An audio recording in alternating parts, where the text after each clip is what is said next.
অর্জনের জন্য। এটা শুধু আনুষ্ঠানিকতা না, এখানে একটা স্পিরিচুয়াল ব্যাপার আছে যেটা আমরা এখানে আমাদের কুরবানিতে আমরা মিস করি। আমরা কুরবানির বাজার, কুরবানির পশু কিনা সবকিছুতে মিলে আমরা এত বেশি আনুষ্ঠানিকতায় জড়িয়ে পড়ি যে কুরবানির সাথে একটা যে আধ্যাত্মিক বিষয় আছে, এখানে যে আল্লাহর নৈকট্যের একটা বিষয় আছে, এখানে যে আল্লাহর ইবাদতের বিষয় আছে, এখানে যে তাকওয়া পরহেজগারির বিষয় আছে, এখানে যে আল্লাহ রাব্বুল আলামিন বলছেন যে তোমার গরু, তোমার গরুর মাংস, তোমার গরুর ব্লাড কোনো কিছুই আমার ধর্তব্য না। আমার কাছে মূল যে বিষয় সেটা হচ্ছে তোমার অন্তরে লুকায়িত তাকওয়া পরহেজগারি, মানে তোমার মধ্যে আমার অ্যাওয়ারনেস কতটুকুন আছে, আমার ভয় কতটুকুন আছে, আমার ব্যাপারে সচেতনতা কতটুকুন আছে, আমার ব্যাপারে তোমার মধ্যে ফিলিংস কতটুকু আছে, তোমার মধ্যে মৃত্যু চিন্তা কতটুকুন আছে, তোমার মধ্যে কবরের চিন্তা কতটুকুন আছে, তোমার পরকালের চিন্তা কতটুকুন আছে, মানে ওভারঅল তোমার অ্যাওয়ারনেস আমার ব্যাপারে, যেটাকে বলি না গড ওয়ারিনেস, অর্থাৎ প্রত্যেক জায়গায় আপনার মধ্যে গড অ্যাওয়ারনেসটা থাকা। আপনি নামাজ পড়ছেন, রোজা রাখছেন, কিন্তু আপনি আবার চেয়ারের মধ্যে বসে আপনি সুদ ঘুষ সবকিছু নিচ্ছেন, আপনার মুখে দাড়িও আছে, আপনি পাঞ্জাবিও পড়েছেন, আপনি আবার জোহরের নামাজ সময় মতো পড়েও নিচ্ছেন, কিন্তু আপনি ঘুষ সুদও নিচ্ছেন। তার মানে হচ্ছে আপনার মধ্যে গড অ্যাওয়ারনেসটা নাই। আপনি যে নামাজটা পড়ছেন সেটা শুধু আনুষ্ঠানিকতা করছেন, সেটার স্পিরিচুয়ালি কানেক্টেড না, স্পিরিচুয়ালি লিঙ্কড না। মানে আপনি জাহেরি অর্থাৎ প্রকাশ্য আপনি একটা আনুষ্ঠানিক জায়গার মধ্যে মানে আনুষ্ঠানিকতা সারছেন, কিন্তু অরিজিনালি আপনার যে স্পিরিচুয়াল একটা বন্ডেজ থাকার কথা সেটা নাই। যদি স্পিরিচুয়াল লিঙ্কটা থাকতো তাহলে আপনি নামাজের কারণে আপনার ভিতরে যে গড ওয়ারিনেসটা সৃষ্টি হতো, আপনার ভিতরে গড অ্যাওয়ারনেস, সচেতনতা, আল্লাহ ভীতি, আল্লাহ রাব্বুল আলামিনের জন্য মহাব্বত, আল্লাহর জন্য খৌফ খশিয়ত, এগুলো যে আমার ভিতরে জায়গা পাচ্ছে না, তার মানে হচ্ছে আমি ইবাদতটা করছি শুধুমাত্র আনুষ্ঠানিকতা, শুধুমাত্র আনুষ্ঠানিকতা। যার কারণে আল্লাহ রাব্বুল আলামিনের বিষয়, কবরের বিষয়, হাসরের বিষয় এগুলো আমাদের ভিতরে আপিল করে না। যদি আপিল করতো আমাদের সমাজ এত অস্থির হয়ে যেত না, আমাদের মধ্যে আমরা বেহায়া হয়ে যেতাম না, বেহিস হয়ে যেতাম না, মানে আমাদের মধ্যে এহসাস খতম হয়ে গেছে, আমাদের মধ্যে একজনের জন্য আরেকজনের যে বোধ শক্তি সবকিছু খতম হয়ে গেছে। কারণ আমরা ইবাদত করছি, রিয়াজত করছি, বড় বড় গরু দিয়ে কুরবানি করছি, সবকিছু করছি, কিন্তু এগুলো আনুষ্ঠানিকতা থেকে যাচ্ছে। মনে রাখবেন সমস্ত ইবাদতের মূল সামারি, সমস্ত ইবাদতের একেবারে মানে মূল পয়েন্ট হচ্ছে তাকওয়া। তাকওয়া কাকে বলে? তাকওয়া হচ্ছে আপনার ভিতরের একটা ডিভাইস, আপনার ভিতরের একটা ফিলিংস, যেটা যে ফিলিংসটা আপনাকে গড অ্যাওয়্যার করে আল্লাহ রাব্বুল আলামিন সম্পর্কে, কবর সম্পর্কে, হুজুর করিম সাল্লাল্লাহু আলাইহি ওয়াসাল্লাম সম্পর্কে, দ্বীন সম্পর্কে সচেতনতা দেয়।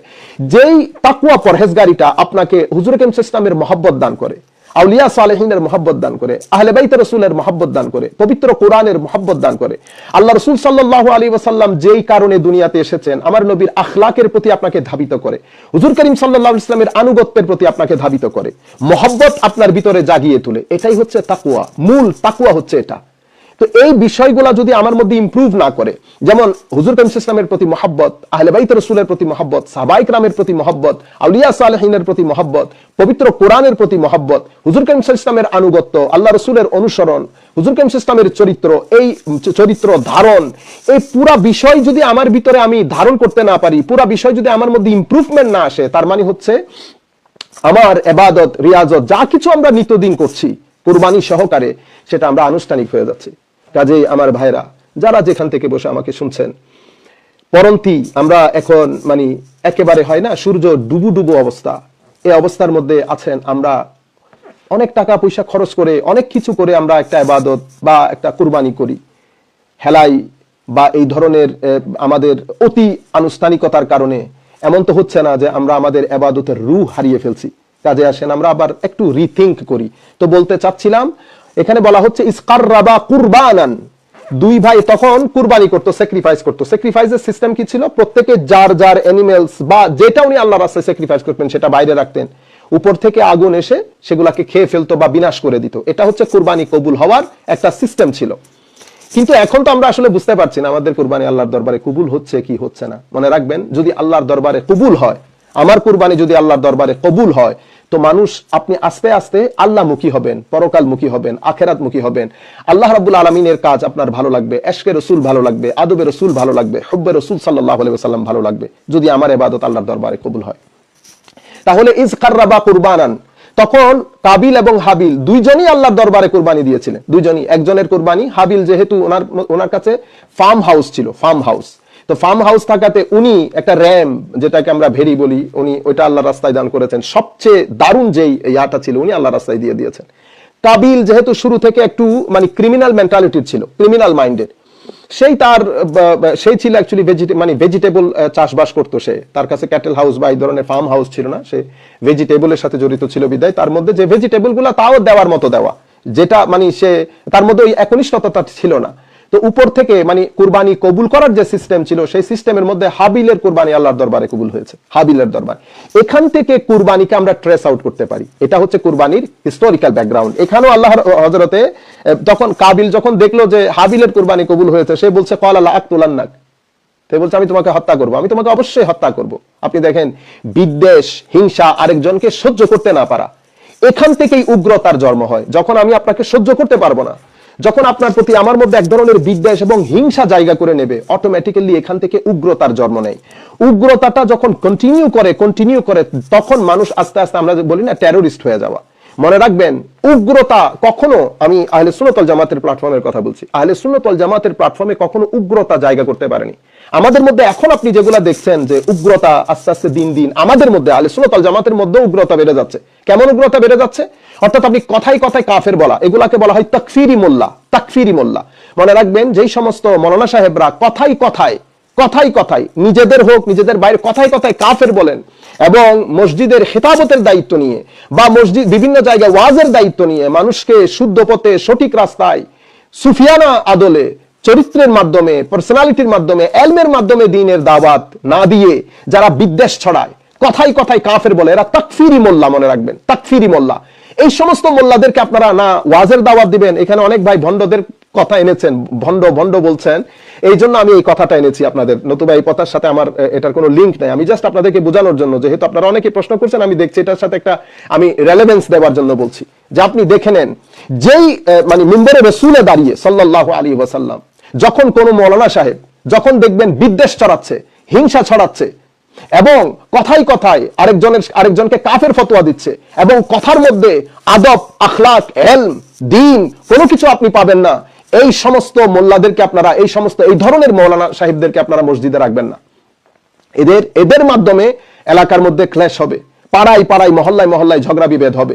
আর আরেকটা বিষয় হচ্ছে, যেমন আপনারা যারা সাধারণ মানুষ দেখছেন, আপনারা এখন আপনি যখন বড় বড় আলেমরা এখন পিছনে চলে গেছে, আপনারা সাধারণ খুব কেউ পড়ালেখা একেবারে জানেই না, অনেক সময় দেখা যায় বিভিন্ন ধরনের, আপনারা বুঝতে পারছেন আমি কি বলতে চাচ্ছি, এই ধরনের লোকজনকে আপনারা দাওয়াত করা থেকে বা দ্বীনের, কারণ আপনি এমন মানুষকে দ্বীনের কোন একটা অনুষ্ঠানের মধ্যে দাওয়াত করবেন না যার মাধ্যমে দ্বীনের হুরমত ভুলণ্ঠিত হয়, যার মাধ্যমে যুব সমাজের অন্তরে অন্য মানুষ সম্পর্কে বিদ্বেষের জন্ম হয়, যার মাধ্যমে যুব সমাজ, শিক্ষিত সমাজ ধর্ম বিমুখ হয়, এমন মানুষজনকে। কারণ যেই ব্যক্তি ধর্মের নামে ভণ্ডামি করবে, যেই ব্যক্তি ধর্মের নামে উগ্রতা দেখাবে, যেই ব্যক্তি ধর্মের নামে কথায় কথায় কাফের, বিদাত, মুশরিকি বলবে, এই কথাগুলা যারা বলবে, তাদের মাধ্যমে সমাজের নতুন প্রজন্মের মধ্যে দুইটা রিঅ্যাকশন হয়। একটা হচ্ছে আমাদের কিছু শ্রেণী, কিছু যুবক, কিছু বর্তমান প্রজন্মের কিছু একটা নির্দিষ্ট শ্রেণী ধর্ম বিমুখ হয়ে যায়, মসজিদ বিমুখ হয়ে যায়, তারা আস্তে আস্তে মসজিদ ছেড়ে দেয়। তারা যখন দেখে যে অতিমাত্রায় নেগেটিভ সমালোচনা, তারপরে ঘৃণা, বিদ্বেষ, এটা ধর্মের প্রতি তাদের যে অনুরাগ, সেটা একসময় বিরাগে পরিণত করে। আবার আরেক শ্রেণী, যুব সমাজের আরেকটা শ্রেণীকে অতিমাত্রায় উগ্র করে তোলে, কাজেই বড় সেন্সিটিভ। আপনি বুঝতেও পারছেন না যে আপনার মাধ্যমে ধর্মের, দ্বীনের, কোরআনের, হুজুর করিম সাল্লাল্লাহু আলাইহি ওয়াসাল্লামের হুরমত বুলণ্ঠিত হচ্ছে। কাজে আমাদেরকে অনেক বেশি সাবধানতা অবলম্বন করা উচিত।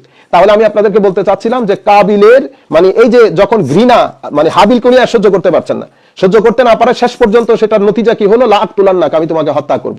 কারণ আপনি যখন অতিমাত্রায় বিদ্বেষী হয়ে যাবেন, অতিমাত্রায় স্বার্থে অন্ধ হয়ে যাবেন একটা নির্দিষ্ট জিনিস পাওয়ার জন্য। আমাদের এখানে আছে না এখন, একটা প্রতিষ্ঠানে ঢুকার জন্য, একটা প্রতিষ্ঠানে একটা চেয়ার পাওয়ার জন্য নিজের শিক্ষককে, আমার কাছে আজীব লাগছে, আমি যখন এই ঘটনা কাবিল হাবিলের এই ঘটনা পড়ছিলাম, আমার কাছে এটা মাথায় আসছে। এক উস্তাদকে আসমানে তুলেছে, আরেক উস্তাদকে বাতিল বলছে, শুধুমাত্র একটা শিক্ষা প্রতিষ্ঠানে একটা চেয়ার পাওয়ার জন্য। দেখেন, কাবিল শুধুমাত্র ওই হাবিলের বোনটাকে বিয়ে, হাবিলের নিজের বোনকে বিয়ে করার জন্য আপনি প্রথমে স্বার্থান্ধ হয়েছে এবং ঘৃণার উদ্রেক হয়েছে, শেষ পর্যন্ত সে বলছে লা আকতুলান্নাক, আমি তোমাকে হত্যা করব। ক্বালা ইন্নামা ইয়াতাকাব্বালুল্লাহু মিনাল মুত্তাকিন, আল্লাহ তখন হাবিল বলছে যে মনে রাখিও, কুরবানি আল্লাহ রাব্বুল আলামিন মুত্তাকিনদের কাছ থেকে কবুল করেন, শুধুমাত্র মুত্তাকিনদের কাছ থেকে। কাজে আমাদের এই এই এই বিষয়গুলো মাথায় রাখতে হবে। আচ্ছা, হযরত আদম আলাইহিস সালামের বিষয়টা পড়লাম, আবার পবিত্র কোরআনের এই আয়াত আমরা দেখলাম যে লিকুল্লি উম্মাতিন জাআলনা মানসাকান লিয়াযকুরু ইসমাল্লাহি আলা মা রাযাকাহুম মিন বাহিমাতিল আনআম। আল্লাহ রাব্বুল আলামিন প্রত্যেক সম্প্রদায়ের জন্য কুরবানি রেখেছেন। এর পরবর্তীতে আমরা হযরত ইব্রাহিম আলাইহিস সালামের এবং ইসমাইল আলাইহিস সালামের বিষয়টা আমাদের জানা আছে। আমরা পবিত্র কোরআন থেকে আরেকটা আয়াত পড়ি। আল্লাহ রাব্বুল আলামিন বলছেন এই আয়াতের মধ্যে, হযরত ইসমাইল আলাইহিস সালাম এবং হযরত ইব্রাহিম এবং ইসমাইল আলাইহিস সালামের বিষয়টা আমাদের জানা আছে। আমি জাস্ট হিস্টোরিক্যাল ব্যাকগ্রাউন্ড আপনাদেরকে একটু বলে বলে আসছি। যেমন পবিত্র কোরআনের আরেকটি আয়াত, এটা সূরা হজের 36 নম্বর আয়াত। ওই আয়াতের মধ্যে আল্লাহ বলছেন ওয়াল বুদনা জাআলনাহা লাকুম মিন শাআইরিল্লাহি লাকুম ফিহা খায়র ফাযকুরু ইসমাল্লাহি আলাইহা সাওয়াফ ফাইযা ওয়াজাবাত জুনুবুহা ফাকুলু মিনহা ওয়া আত'ইমুল কানিআ ওয়াল মু'তার কাযালিকা সাখখারনাহা লাকুম লাআল্লাকুম তাশকুরুন। আল্লাহ রাব্বুল আলামিন কুরবানির জন্তুকে আল্লাহ শাআইরুল্লাহ বলেছেন, কুরবানির জন্তুকে। আপনি দেখেন এবং মনে রাখবেন, এই কুরবানির জন্তুকে আল্লাহ রাব্বুল আলামিন শাআইরুল্লাহ বলছেন এবং কুরবানি নিজে করতে বলেছেন। কুরবানির মাংস নিজে খাবেন, মানুষকেও খাওয়াবেন। আর সবচেয়ে বড় ব্যাপার হচ্ছে যে আমরা যদি হাদিসে পাকের দিকে লক্ষ্য করি, তো হুজুরে করিম সাল্লাল্লাহু আলাইহি ওয়াসাল্লাম হাদিসে পাকের মধ্যে ইরশাদ করছেন, আল্লাহুম্মা সাল্লি আলা সাইয়্যিদিনা মুহাম্মাদিন ওয়া আলা আলি সাইয়্যিদিনা মুহাম্মাদিন ওয়া বারিক ওয়া সাল্লিম। হাদিসে পাকের মধ্যে হুজুরে করিম সাল্লাল্লাহু আলাইহি ওয়াসাল্লাম, আমি এই হাদিসটা আপনাদেরকে পড়ে শোনাই। হযরত আয়েশা সিদ্দিকা রাদিয়াল্লাহু, এটা তিরমিজি শরীফের হাদিস। হযরত আন আয়েশা রাদিয়াল্লাহু তাআলা আনহা রাসূলুল্লাহ সাল্লাল্লাহু আলাইহি ওয়াসাল্লাম قال ما عمل آدمي من عمل يوم النحر أحب إلى الله من إحراق الدم। কুরবানির দিন কুরবানি করার চেয়ে উত্তম আমল আল্লাহর দরবারে আর নাই। وإنه لتأتي يوم القيامة بقرونها وأشعارها وأزلافها وإن الدم لا يقع من الله بمكان قبل أن يقع من الأرض। এভাবে আও কামা قال রাসূলুল্লাহ সাল্লাল্লাহু আলাইহি ওয়াসাল্লাম, হুজুর করিম সাল্লাল্লাহু আলাইহি ওয়াসাল্লাম বলছেন যে কিয়ামতের দিন আপনার কুরবানির পশু, তার শিং, তারপর সবকিছু নিয়ে আল্লাহর দরবারে হাজির হবে। অর্থাৎ এগুলো আপনাকে কিয়ামতের দিন অনেক অনেক ভাবে উপকৃত করবেন। এবং কিয়ামতের এই যে আপনার কুরবানির পশুর রক্ত মাটিতে পড়ে আল্লাহ রাব্বুল আলামিন আগে আল্লাহ রাব্বুল আলামিন এটাকে কবুল করেন। এর পরবর্তীতে হযরত আবু সাঈদ খুদরি রাদিয়াল্লাহু তাআলা আনহু বলছেন, قال رسول الله صلى الله عليه وسلم يا فاطمة قومي إلى أضحيتك فاشهديها فإن لك بأول قطرة تقطر من دمها أن يغفر لك ما سلف من ذنوبك। قال يا رسول الله ألنا خاصة أهل البيت أو لنا وللمسلمين؟ قال بل لنا وللمسلمين। হযরত আয়েশা সিদ্দিকা রাদিয়াল্লাহু তাআলা আনহাকে হুজুর করিম সাল্লাল্লাহু আলাইহি ওয়াসাল্লাম বলছেন, ফাতেমা তুমি কুমি ইলা উদহিয়াতিকি ফাশহাদিহা, কুরবানি যে কুরবানির পশু জবাই দেখতে বলছেন আল্লাহ রাসূল হযরত ফাতেমা যাহরা রাদিয়াল্লাহু তাআলা আনহাকে অনুপ্রাণিত করছেন যে আসো কুরবানি দেখো। এবং কুরবানির পশুর রক্ত, প্রথম ড্রপ অফ ব্লাড, এটা পড়ার সাথে সাথে আল্লাহ রাব্বুল আলামিন যিনি কুরবানি করেন তার পূর্বের সমস্ত গুনাহ ক্ষমা করে দেন। এটা বলার পরে হযরত আয়েশা ফাতেমা যাহরা জিজ্ঞেস করছেন, ইয়া রাসূলুল্লাহ এটা কি আমাদের জন্য আহলে বাইত হিসেবে আমাদের জন্য নির্দিষ্ট, আমাদের জন্য খাস? হুজুর করিম সাল্লাল্লাহু আলাইহি ওয়াসাল্লাম বলছেন না, আমাদের জন্য এবং মুসলমান সকলের জন্য। এত ইম্পর্টেন্ট জিনিস। এবং হুজুর করিম সাল্লাল্লাহু আলাইহি ওয়াসাল্লাম এই জমহুর মুসলিমিনদের মতে, আপনি যদি আমরা যদি বুখারী শরীফ, মুসলিম শরীফ, সমস্ত সিহাসিত্তার কিতাবে আপনি কুরবানির অধ্যায়টুকু পড়লে আপনি বুঝতে পারবেন, জানতে পারবেন যে হুজুর করিম সাল্লাল্লাহু আলাইহি ওয়াসাল্লাম নিজে কুরবানি করেছেন একেবারে মদিনা শরীফের অনওয়ার্ড প্রত্যেক বছর। সাহাবায়ে কেরামদের মধ্যে যারা ফাইন্যান্সিয়ালি সমর্থবান ছিলেন এবং প্রত্যেককে কুরবানি করতে অনুপ্রাণিত করতেন। এবং হুজুর করিম সাল্লাল্লাহু আলাইহি ওয়াসাল্লাম স্বাভাবিকভাবে ছাগল একজনের পক্ষ থেকে হতো। এখানে আমি শুনেছি আমাদের এখানে কেউ কেউ বলছে গরুর 7 ভাগ কুরবানি। না, এটা হাদিসে পাকের মধ্যে এসেছে। অবশ্যই গরু এবং উটের মধ্যে আপনারা 7 ভাগ করবেন। সমস্ত উলামায়ে কেরাম, কি ফিকার, কি তাফসীরের, কি মানে উম্মতে মুসলিমার একেবারে 1400 বছরের হয় না, ইজমাই উম্মত। ইভেন ইমাম ইবনে কাসির ওনার তাফসীরের মধ্যে এটা উল্লেখ করছেন, সুম্মা জমহুরুল উলামা আলা আন্নাহু, অর্থাৎ জমহুর একেবারে উম্মতে মুসলিমা এটার উপর ঐক্যমত যে একটা গরু 7 জনের পক্ষ থেকে কুরবানি হয়। কারণ হুজুর করিম সাল্লাল্লাহু আলাইহি ওয়াসাল্লাম হযরত জাবির ইবনে আব্দুল্লাহ রাদিয়াল্লাহু তাআলা আনহু বর্ণনা, যেটা ইমাম মুসলিম ওনার সহিহ মুসলিমের মধ্যে রিওয়ায়াত করেছেন, ক্বালা আমারানা রাসূলুল্লাহ সাল্লাল্লাহু আলাইহি ওয়াসাল্লাম নাশতারিকা ফিল আদাহিয়াল বুদনা আন সাবাতিন ওয়াল বাকারা আন সাবআ। হুজুর করিম সাল্লাল্লাহু আলাইহি ওয়াসাল্লাম বলেছেন, আমাদেরকে বলেছেন আন-নাশতারিকা ফিল আদাহি, অর্থাৎ কুরবানির পশু আমরা 7 জন শরীক হয়ে, আমরা যে শরীক হয়ে কুরবানি করি সেটা করতে পারবেন। আমি এই ওটাতে যাচ্ছি না। মনে রাখবেন কিছু সেটেলড বিষয় নিয়ে এই ধরনের আপনারা ভবিষ্যতে সামনের দিকে আরো অনেক ধরনের নতুন কথা শুনবেন, আরো অনেক নতুন কথা শুনবেন।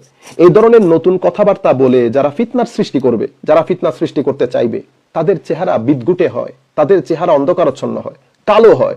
তাদের আলটিমেট গোল হচ্ছে নতুন প্রজন্মকে মিসগাইড করা। একদিকে জড়বাদিতার অ্যাটাক, একদিকে ওয়েস্টার্নাইজেশনের অ্যাটাক, একদিকে দুনিয়াদারির অ্যাটাক, একদিকে অশ্লীলতার অ্যাটাক। অন দ্য টপ আপনি যখন উম্মতে মুসলিমার সেটেলড বিষয়গুলা, মানে গত 1400 বছর ধরে উম্মত যে কাজটা করতে করতে করে আসছে এবং করতে অভ্যস্ত, আপনি যখন ওগুলা নিয়ে উম্মতে মুসলিমাকে পুশ করবেন এবং নতুন প্রজন্মকে মিসগাইড করবেন, নতুন প্রজন্মকে মিসগাইড করা ভেরি ইজি, ভেরি ইজি। এবং সেটা সামনের দিকে আরো কত দূর এগিয়ে যাবে আল্লাহ রাব্বুল আলামিন ভালো জানেন। কাজেই আপনারা আরো নতুন নতুন কথা শুনবেন। আমি আপনাদেরকে যেটা অনুরোধ করব, নতুন প্রজন্মকে বিশেষ করে বলবো যে মনে রাখবেন 1400 বছর ধরে উম্মতে মুসলিমার সমস্ত দেশ, মানে প্রাচ্য থেকে পাশ্চাত্য, উত্তর থেকে দক্ষিণ পর্যন্ত সমস্ত দেশ এক কথা বলে আসছে। হঠাৎ করে যখন আপনি নতুন কথা শুনবেন, আপনি কনফিউজ কেন হবেন? কেন কনফিউজড হবেন আপনি? কেউ একজন যদি আপনাকে বলে 2 2 5, আপনি কি কনফিউজড হয়ে যাবেন? আল্লাহ রাব্বুল আলামিন আমাদের সকলকে হেদায়েত দান করুন। এমন এই ফিতনা যারা করে, এই ফিতনা যারা করে, তারা বেশিরভাগ ক্ষেত্রে তাদের চেহারা মলিন হয় উম্মতের মধ্যে যারা ফিতনা সৃষ্টি করে। কারণ ম্যাক্সিমাম যারা এই কথাগুলা বলে বলে ফিতনার সৃষ্টি করে, তারা শানে রিসালাতে বেয়াদবি করতে অভ্যস্ত, হুজুর করিম সাল্লাল্লাহু আলাইহি ইসলামের শানে বেয়াদবি করতে অভ্যস্ত। তাদের মধ্যে আদবে মুস্তাফা সাল্লাল্লাহু আলাইহি ইসলামের অভাব। তারা আহলে বাইত রাসূলের শানে বেয়াদবি করে। অরিজিনালি তারা যদিও এই নতুন নতুন কথাগুলো বলে ফিতনা ছড়ায়, কিন্তু অরিজিন হচ্ছে তারা শানে রিসালাতে বেয়াদবি করে, আহলে বাইত রাসূলের শানে বেয়াদবি করে। As a result of this তাদের চেহারা মলিন হয়। যাই হোক, আমি ওই দিকে আর যাচ্ছি না, শুধুমাত্র আপনাদেরকে 2-1টা হাদিস বলে আমি বোঝাতে চাচ্ছি যে হুজুর করিম সাল্লাল্লাহু আলাইহি ওয়াসাল্লাম এটা করেছেন, করতেন, উম্মতকে অনেক বেশি তাকিদ দিয়েছেন। এখন আমাদের মধ্যে আমরা অনেকেই মনে করি যে কুরবানি না দিয়ে আমরা যদি এই টাকাটা অন্য কোথাও দান করে দেই, বিশেষ করে বর্তমান করোনা সিচুয়েশনে আমরা অনেকে জানতে চাই যে আমরা কুরবানি না করে এটা করলে কেমন হয়। মনে রাখবেন, কুরবানি একটা শরঈ বিধান এবং আমাদের মাযহাবের মধ্যে এটা ওয়াজিব। ওয়াজিব কেন? কারণ হুজুর করিম সাল্লাল্লাহু আলাইহি ইসলাম নিজে প্রত্যেক বছর করেছেন। পবিত্র কোরআনের মধ্যে হুকমান এসেছেন, ওয়ানহার বলা হয়েছে, ফাসাল্লি লিরাব্বিকা ওয়ানহার। এবং পবিত্র কোরআনের এই যে আয়াত পড়েছি, ওয়াল বুদনা জাআলনাহা লাকুম মিন শাআইরিল্লাহি লাকুম ফিহা খায়র, এর পরবর্তীতে আমি ওয়ালিকুল্লিন জাআলনা মানসাকান পড়েছি, এর পরবর্তীতে 2টি হাদিস, এরপরে বুখারী মুসলিম শরীফের অসংখ্য হাদিস। এই হাদিসগুলার আলোকে আমাদের মাযহাবের মধ্যে কুরবানিকে আবশ্যক করা হয়েছে। কারণ পবিত্র কোরআন এবং আহাদিসে পাকের যে মুড, কথা বলার যে মুড, সেই মুড থেকে আমাদের আইম্মায়ে কেরাম নিয়েছেন এটা ম্যান্ডেটরি। সুতরাং এটা শরঈ বিধান, এটা শরঈ বিধান, আমাদের জন্য ওয়াজিব। এখন বর্তমান করোনা সিচুয়েশন, তো করোনা সিচুয়েশনের মধ্যে 2টি অবস্থা। একটা হচ্ছে মহামারী তীব্র আকার ধারণ করেছে, কোনোভাবে করার উপায় নাই, কোনোভাবে করার উপায় নাই। এখন আন্ডার দিস সার্কামস্টেন্সেস, এই অবস্থার আলোকে মাসলা মাসাইল কিরকম হবে সেটা আমি এবং আমার সাথে যারা বিভিন্ন লাইভ করে বর্তমানে বড় মোটামুটি শেখরা, আমি তাদেরকে বলবো আল্লাহর ওয়াস্তে এই ধরনের কথাবার্তাগুলা এরকম প্ল্যাটফর্মে এসে প্রত্যেকেই ফতোয়া যদি দেন তাইলে মিসগাইডেড হবে মানুষ। আমি বলছি যে এই ধরনের সিচুয়েশনে ফতোয়া কি হবে, মাসলার উত্তর কি হবে, সেটা আমি বললে হবে না, কারণ আমি এই বিষয়ের বিশেষজ্ঞ না। যেহেতু আমি বলছি আমি এই বিষয়ের বিশেষজ্ঞ না, আমি যতদূর পর্যন্ত জানি বর্তমানে যারা যুবক আমাদের বয়সী আছেন, যারা ফেসবুক শেখ বড় পপুলার, আমি সবাইকে জানি আমাদের মধ্যে 99.99% বিশেষজ্ঞ না এই বিষয়ে। They have no right to issue a fatwa on this subject. তো আমরা কি করব? আমাদের মধ্যে ফিতনাগুলা কেন হয়ে যায়? ফিতনাগুলা হয়ে যায় কারণে আপনি হার্টের রোগীকে যদি মানে আমাদের দেশে স্বাভাবিকভাবে যারা ফার্মাসিতে থাকেন তারা কেউ 9 পাস, কেউ ক্লাস 10 পাস, বা কেউ মাস্টার ডিগ্রি পাস, কিন্তু উনি ওষুধ সংক্রান্ত বিষয়ে বিশেষজ্ঞ না। এখন এমন একজন ব্যক্তির কাছে আমরা স্বাভাবিকভাবে যারা ফার্মাসিতে বসে তাদেরকেও ডাক্তার বলি আমাদের দেশে। এখন হার্টের রোগীকে যদি আপনি এই ধরনের ফার্মাসিস্টের কাছে নিয়ে যান, তো অবস্থা কি হবে? ওখানে যে অবস্থা হবে এখানেও ঠিক একই অবস্থার সৃষ্টি হবে। কাজেই আমরা দাবি করব, আমি যেটা বলবো সেটা হচ্ছে, আমি এডুকেট করছি আপনাদেরকে যে এই সমস্ত বিষয়ে প্রত্যেক বড় বড় দ্বীনি শিক্ষা প্রতিষ্ঠানগুলোতে বড় বড় মুফতি যারা আছেন, জুরিস্ট যারা আছেন, ইসলামিক ফাউন্ডেশন আছে, আমরা তাদের কাছে যাব। আমরা প্রত্যেকেই ফেসবুক খুলে নিজের আইডি খুলে আমি একটা ফতোয়া দিয়ে দিলাম একেবারে বাঁকা, এটা হওয়ার কারণে ফিতনাগুলো সৃষ্টি হয়। কাজেই বড় বিষয়ে, সেনসিটিভ বিষয়ে, যে বিষয়ে কথা বলার জন্য যথেষ্ট জ্ঞান প্রয়োজন, বিশেষজ্ঞ হওয়া প্রয়োজন, সেই বিষয়ে আমরা কথা বলা থেকে বিরত থাকবো। আমি আপনাদেরকে তাহলে কি বলছি যে করোনা সিচুয়েশন একেবারে তীব্র আকার ধারণ করেছে, এহেন পজিশনে যখন কুরবানি করা ইম্পসিবল, ওই পরিস্থিতিতে আপনি কি করবেন সেটা আমরা বিশেষজ্ঞদের কাছ থেকে ফতোয়া নেব, নাম্বার 1। নাম্বার 2 হচ্ছে, যখন আপনি কুরবানি করতে পারবেন তখন আপনি বিভিন্ন অপশন কেন তালাশ করছেন? আমরা কোন কাজটা করছি না? সব কাজ করছি। মনে রাখবেন, কুরবানি শুধু পশু জবাই করার নাম না, এখানে অনেক কিছু জড়িত আছে, অনেক কিছু জড়িত আছে। কাজেই আপনি এতটুকুন করতে পারেন, আপনার 1 লক্ষ টাকার বাজেট, সেই বাজেটকে কমিয়ে আপনি 70,000 টাকা করেন, 70,000 টাকার একটা গরু কিনেন, বাকি 30,000 টাকা আপনি গরিবদের মাঝে বিতরণ করে দেন, আর গোশত আপনি গরিবদের মাঝে বিতরণ করেন। এভাবে আপনারা করবেন। আমরা নিজেরা ফতোয়া দিয়ে একটা ওয়ে আউট বের করলে পরবর্তী প্রজন্ম তো কুরবানিকে লাঠের ছাদের উপর তুলে রাখবে। মনে রাখবেন, আপনি যখন এটাকে হালকা করবেন, পরবর্তী প্রজন্ম এটাকে হালকা করবে না। কারণ আপনি দেখেন কি হয়, আপনি যখন পাঞ্জাগানা নামাজ পড়বেন না, আপনার সন্তান মসজিদমুখী হবে না। আপনি যদি জুমায় আসেন, আপনার সন্তান ঈদে আসবে। এভাবে আস্তে আস্তে লুজ, মানে গ্রিপটা লুজ হয়ে যায়। কাজেই শরীয়ত যেটাকে রেখেছে, আমরাও সেটাকে রেখে সেভাবে মানুষকে বোঝাতে হবে। কিন্তু আমরা নিজ থেকে, আমাদের মধ্যে এখন এই ধরনের প্রশ্নগুলো আসে 2 ধরনের লোক থেকে। এক ধরনের লোক হচ্ছে দিন ইসলাম সম্পর্কে কোনো কিছু জানেন, মানে বুঝেন না। আরেক ধরনের লোক মানে ইসলাম বিশ্বাস করে, মুসলমান, কিন্তু ধর্মের ফিলোসফি, ধর্মের বিষয় পরিপূর্ণরূপে মানে অতিমাত্রায় ওয়েস্টার্নাইজড দেখাতে গিয়ে, অতিমাত্রায় নিজেদেরকে মানে কি বলে এনলাইটেন্ড করতে গিয়ে ওনারা বেসিক কিছু জিনিস মিস করে ফেলেন।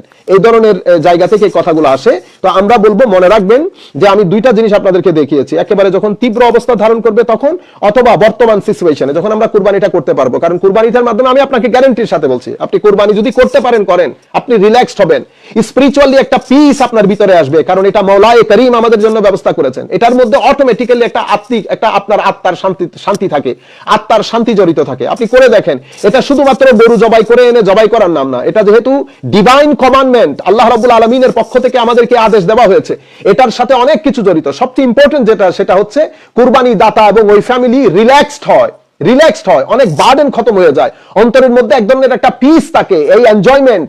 কারণ মানুষ লক্ষ কোটি টাকা খরচ করে এনজয়মেন্টের জন্য, সামান্য একটু শান্তি পাওয়ার জন্য। মানুষ লক্ষ টাকা খরচ করে বিদেশ যায়, বিভিন্ন জায়গায় ঘুরে অনেক টাকা খরচ করে। কিন্তু আপনি যদি এই সামান্য টাকা খরচ করে আপনি যদি কুরবানি করেন, আপনি নিজে দেখেন, শুধু এখানে জবাই করার বিষয় না, আপনার রিল্যাক্সড হওয়ার বিষয় আছে, আপনার সেলিব্রেশনের বিষয় আছে, যেটা মানুষের জন্য দরকার। আপনি এখানে স্পিরিচুয়াল বেনিফিট আছে, আমি আপনাকে গ্যারান্টির সাথে বলছি, স্পিরিচুয়াল বেনিফিট আছে। আমি বারবার জোর দিয়ে বলছি, স্পিরিচুয়াল বেনিফিট আছে। এখানে মেন্টালি মানুষ রিল্যাক্সড হবে, ফ্যামিলি রিল্যাক্সড হবে, বার্ডেন খতম হবে, ফ্যামিলির মধ্যে একটা উৎসব মুখর পরিবেশ সৃষ্টি হবে। এবং বর্তমানে করোনা সিচুয়েশনে, মানে ডিফিকাল্টিসের কারণে আমাদের মানুষজনের মধ্যে যে ডিপ্রেশন দেখা দিয়েছে, সেই ডিপ্রেশনের মধ্যে আমি যদি শুদ্ধ নিয়তের সাথে হুজুর করিম সাল্লাল্লাহু আলাইহি ওয়াসাল্লাম এবং আল্লাহ রাব্বুল আলামিন যে উদ্দেশ্যে আমাদেরকে কুরবানি দিয়েছেন, সেটা মাথায় রেখে সহি নিয়তে যদি আমি কুরবানি করি, আমাদের মধ্যে ডিপ্রেশন খতম হবে, আমরা রিল্যাক্সড হব, আত্মিকভাবে আমরা এক ধরনের একটা শান্তি পাবো। সেটার জন্য কুরবানিকে আপনারা কোনোভাবেই হেলা করবেন না। আচ্ছা, এখানে আরেকটা বিষয় যেটা জড়িত, আরেকটা কুরবানির বিষয়, এটা হচ্ছে যে আমাদের এখানে আবার কিছুদিন ধরে আমার মনে হয় প্রচুর মানুষ এই প্রশ্নটি করেছে, কুরবানি বিষয়টা অমানবিক। মানে হয় না যে এতগুলা পশু আপনারা একদিনে কুরবানি দিয়ে দেওয়াটা কতটুকু যুক্তিযুক্ত? সম্মানিত ভাইয়েরা, আমি কিছুক্ষণ আগে আপনাদেরকে একটা জিনিস পরিষ্কার করেছি, আবার এই জিনিসটা আপনাদেরকে, এই প্রশ্নটাকে অ্যাড্রেস করার জন্য। দেখেন, দৃষ্টিভঙ্গি ডিফারেন্ট। আপনার দৃষ্টিভঙ্গির কারণে আপনার মতামত ডিফারেন্ট হয়ে যায়। দৃষ্টিভঙ্গিটা কি? আমাদের দৃষ্টিভঙ্গি হচ্ছে আল্লাহ রাব্বুল আলামিন মানুষকে সৃষ্টির সেরা জীব হিসেবে বানিয়েছেন।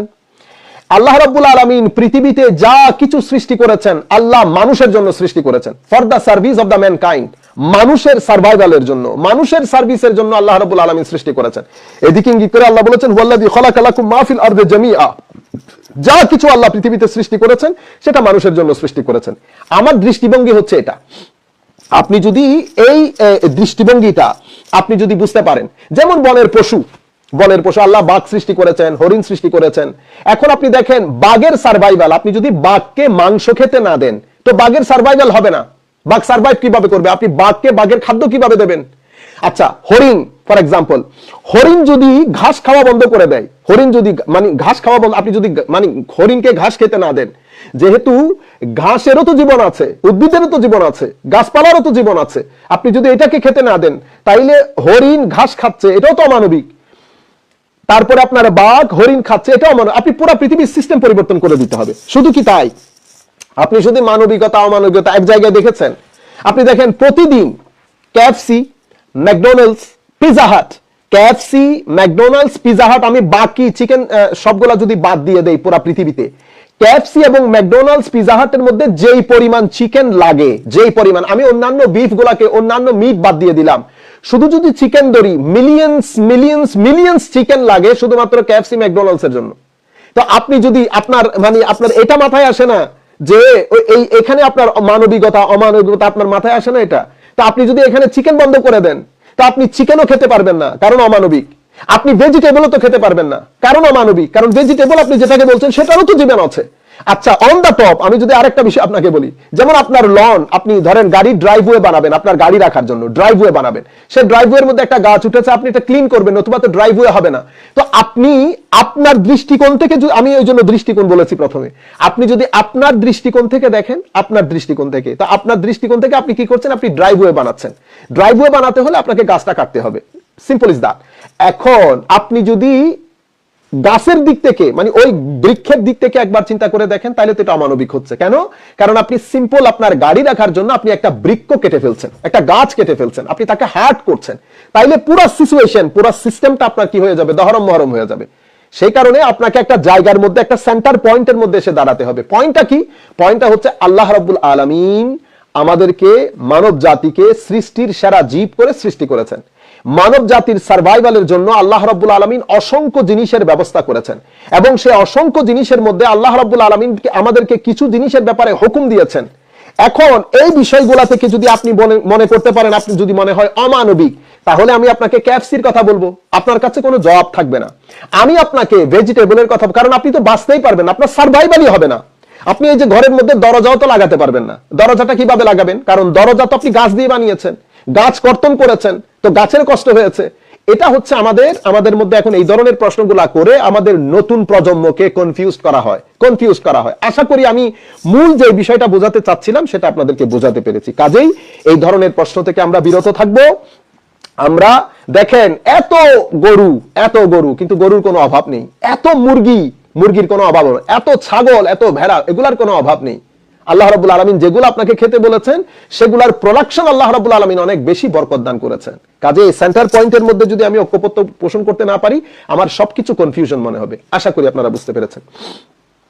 এর পরবর্তীতে আরেকটি প্রশ্নের দিকে আমি যাই। প্রশ্নটি ছিল এরকম যে, আমাদের মধ্যে এই রাসূল করিম সাল্লাল্লাহু আলাইহি ওয়াসাল্লামের নাম শুনলে, হুজুর করিম সাল্লাল্লাহু আলাইহি ওয়াসাল্লামের নাম শুনলে, হুজুর করিম ইসলামের নাম শুনে আঙ্গুলে চুমু খেয়ে চোখ মোছা কি বিদাত? হুজুর করিম সাল্লাল্লাহু আলাইহি ওয়াসাল্লামের নাম শুনে আঙ্গুলে চুমু খেয়ে, আমরা যে আশহাদু আন্না মুহাম্মাদুর রাসূলুল্লাহর মধ্যে আমরা যে আঙ্গুলের মধ্যে চুমু খেয়ে এই যে চোখে লাগাই, এটা কি বিদাত কিনা জিজ্ঞেস করা হয়েছে কোন একটা টিভির অনুষ্ঠানে, নাকি এটাকে বেদাত বলা হয়েছে?